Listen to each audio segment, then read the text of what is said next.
लोगों को तो वही भगवान अच्छे लगते हैं जो शीघ्रता से उनकी मनोकामना पूरी कर दे। कि भगवान की पूजा, ये वेदों के कर्मकांड, ये सत्संग, ये उपासना और साधना अगर केवल मनोकामनाओं की पूर्ति का आधार बनकर रह गया है, मंदिर जाना केवल मनोकामनाओं की पूर्ति का आधार है, सत्संग सुनना केवल मनोकामनाओं की पूर्ति के लिए कि भगवान हमारी बीमारी ठीक कर दो, बच्चे की नौकरी लग जाए, ये ऐसा हो जाए वैसा हो जाए, केवल अपने मनोकामनाओं की पूर्ति के आधार पर मंदिर जाना, तीर्थ जाना या फिर कथा सुन लेना, ये भक्ति नहीं है, ये स्वार्थ है।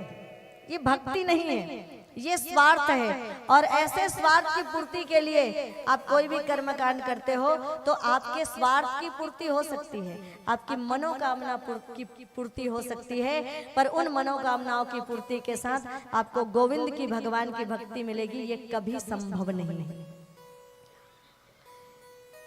कि निष्काम भाव से अगर आप भक्ति करेंगे तो गोविंद भी मिलेंगे, भगवान भी मिलेंगे। आप क्या मांगते हैं? आप लक्ष्मी जी को मांगते हैं दरबार में आकर नारायण के पास, एक ही लक्ष्मी आपको दे देंगे तो उनके चरण कौन दबाएगा? उनके चरण कौन दबाएगा? आप जब भी मांगते हैं दरबार में आकर, लक्ष्मी जी को मांगते हैं धन के रूप में, वैभव के रूप में, जमीन जायदाद के रूप में, किसी भी रूप में दरबार में आकर नारायण से क्या मांगते हैं?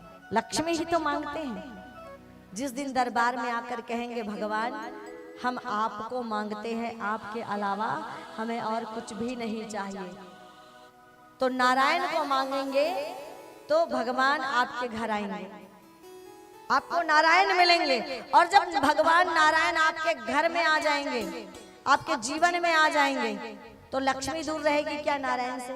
लक्ष्मी जी तो उनके चरणों में रहती हैं। नारायण के आने पर लक्ष्मी जी पूरी वैभव संपन्नता के साथ, पूरी बारात के साथ कुबेर का खजाना लेकर आपके घर में प्रवेश कर जाएंगे। मांगना नहीं आता है, मांगना नहीं आता है, लक्ष्मी मांगते हैं। भगवान कहते हैं ले जाओ लक्ष्मी। और जिस दिन नारायण को मांगेंगे भगवान आपके अलावा कुछ भी हमें नहीं चाहिए, उस दिन लक्ष्मी जी अकेले नहीं आएंगी, कुबेर के साथ आपके घर आएंगे नारायण के पीछे पीछे।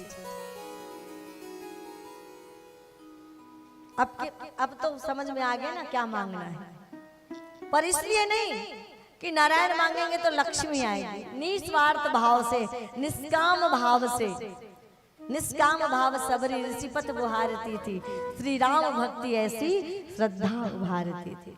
निष्काम भाव से झाड़ू लगाती थी, और जब निष्काम भाव से झाड़ू लगाती रही तो एक दिन तीनों लोकों के स्वामी स्वयं उसके द्वार पर चलकर आए और उनके जूठे बेर का भोग पाया।